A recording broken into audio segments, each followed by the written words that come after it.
Hello again, this is Doug, the 2-Minute Gardener, and this is my 100th video that I've posted on this channel, and it is 30 great drought-tolerant plants. A little homage to the lecture series that helped launch my career 15 years ago. So let's look at some great plants. First up, we have various varieties of lavenders, a really wonderful one for cut flowers and for just having a beautiful garden. One of these plants that rabbits really don't care about. And again, these are some of the different varieties of lavender. Next up, a really nice butterfly plant, yarrow, a couple different varieties. Summer Pastels is really pretty in a vase because it gives lots of different colors just from a single plant. Now we move on to Kangaroo Paw, and it comes in all different sizes and different colors, reds, yellows, oranges. A great hummingbird plant. Hummingbirds really do love this, especially the reds and the oranges are really attractive to hummingbirds. Gaura is a fun little native of Texas. It does need to get whacked down twice a year to really maintain its color. And speaking of whacking, here's Pincushion Plant, a great cut flower. This one will last 2 weeks in your vase. Now let's move on to some trees. This is the Mexican Palo Verde, a very drought-tolerant tree. I like to use these in succulent gardens whenever I need a tree to anchor the entire garden and build succulents around it.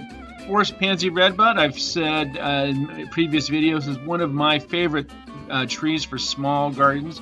Beautiful pink flowers and then the nice autumn foliage. Crape Myrtles are great for summer color, and they do best in hot inland areas. They're not really great on the coast, but they're really pretty. The Chaste Tree actually has leaves that look like marijuana, and it does have medicinal purposes. It's been used for medicinal reasons for hundreds of years in Europe. Moving on, pomegranate, of course, is a great tree for producing that great pomegranate fruit. Acacia comes in all different sizes, from shrubs to trees, and has that wonderful yellow flowers. New Zealand Flax has some really extraordinary colors in the foliage, not much of a flower. Also extraordinary foliage are the Jester Conebushes. Really great for filling out those floral bouquets. A really great filler material for flowers.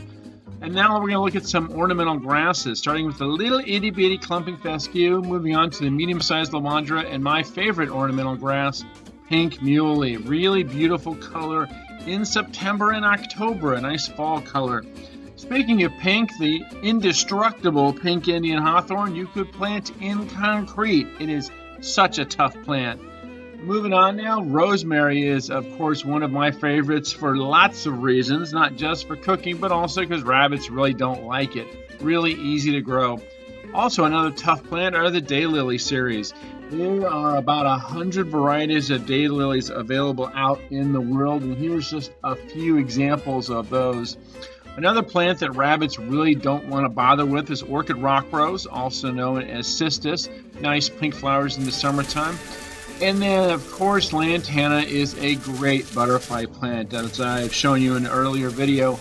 It has these beautiful flowers that are very heat resistant. That particular one was photographed in Phoenix and it was 100 degrees. Moving on to another great butterfly plant, the butterfly bush. And this one is very attractive, big summer bloomers. Now we're going to transition over to some California natives, starting with Santa Barbara daisy and the monkey flower, which is a nice hummingbird plant as well. Speaking of hummingbird and butterflies, butterflies really love a Matilla Poppy. It's a very fragrant native, a little tough to get going, but once it goes, it is a spectacular flower, great cut flower plant. And of course, ceanothus, also known as California lilac, comes in several different varieties here in Southern California. The California fuchsia is another fabulous plant for hummingbirds, and one of the best of all the California natives, in my opinion, is the Cleveland sage, named after the Cleveland National Forest just east here of San Diego, where it was originally found. Now we're going to slide away from California natives and look at a Texas native, the autumn sage, native of Texas and Mexico. Great hummingbird plant. Hot lips is just another variety of autumn sage. Really fun flowers. And finally, in the Texas-Mexican native category is the Mexican bush sage. My favorite plant. I try to use this a lot in my clients' gardens. Wrapping it all up, we're going to have some bougainvillea, lots of fun color there. Well, that's all the time we have now. Thanks so much for watching. I am Doug, the 2-Minute Gardener. We'll see you next time.